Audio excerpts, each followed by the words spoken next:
مدینہ منورہ میں حج کے بعد حاضر تھا، تو وہاں ایک حضرت ملے مجھے، انہوں نے مجھے مفتی اعظم ہند کا ایک واقعہ سنایا۔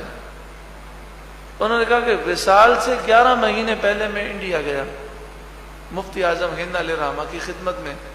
تو اتنے علیل تھے، 92 سال عمر تھے، 92 سال، اور اتنے علیل تھے کہ نماز کے لیے جا رہے تھے، جماعت کا وقت تھا، نماز کے لیے جا رہے تھے، تو 2 آدمی کے سہارے، یعنی ایک آدمی دائیں کندھے کو سہارا دے رہا ہے، دوسرا آدمی بائیں کندھے کو، اور کہا ان کے سہارے مفتی اعظم ہند مسجد جا رہے ہیں، اور کہتے اتنی نقاہت تھی کہ پاؤں سے لکیر بن رہی ہے، یعنی پاؤں بھی زمین سے اٹھ نہیں پا رہے، چل بھی نہیں پا رہے، اور پاؤں جو ہیں زمین پر وہ رگڑ کھا رہے ہیں، اتنی نقاہت تھی۔ لیکن کہا کہ مفتی اعظم ہند کو نماز کا کیسا شوق تھا، اس نے کہا واللہ میں سید الشہداء کے دربار میں بیٹھا ہوں، میں آپ کو بتاتا ہوں کہ مجھے مدینے میں سید الشہداء کی بارگاہ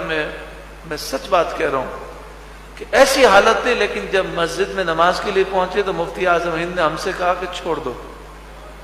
ہم نے چھوڑ دیا تو آپ نے بغیر سہارے کے کھڑے ہو کر مکمل نماز ادا کی، اور کہا کہ سنتیں اور نوافل اس طرح پڑھیں جو سنت مبارکہ ہے۔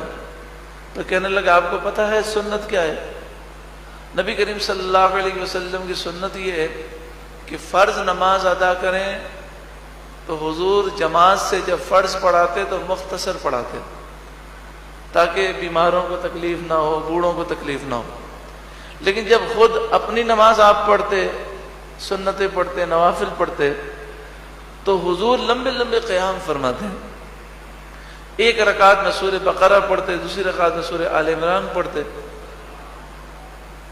کہ یہ تو آپ کو پتہ ہے، لیکن شاید یہ سنت معلوم نہ ہو کہ حضور کا انداز یہ تھا نوافل میں، سنتوں میں، کہ جتنا لمبا قیام ہوتا اتنا ہی لمبا رکوع ہوتا اور اتنا ہی لمبا سجدہ ہوتا، یہ تینوں چیزیں برابر ہوتی تھی، یہ سنت مبارکہ۔ تو کہا کہ میں نے زندگی میں ایسی نماز صرف مفتی اعظم ہند کی دیکھی، وہ بھی کس عمر میں؟ 92 سال میں، کہ آپ جو ہیں جتنی دیر قیام کر رہے ہیں اتنی دیر ہی رکوع کر رہے ہیں، اتنی دیر ہی سجدہ کر رہے ہیں،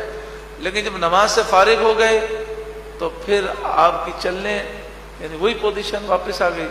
کہ آپ چل نہیں سکتے تھے، سہارے پر اس طرح آئے، لیکن جب نماز کے لیے آتے تو غیبی طور پر آپ میں ایسی قوت آ جاتی کہ آپ ایسے ہو جاتے گویا کہ کوئی بیماری نہیں۔ تو حضرت امام زین العابدین کی اس مبارک رات آئیے ہم یہ عزم کریں کہ سب سے اہم کام نماز پڑھنا ہے ہمارے لیے، سارے کام بعد میں، اب نماز اطمینان سے، خشوع و خضوع سے، توجہ سے پڑھیں، اہتمام سے پڑھیں۔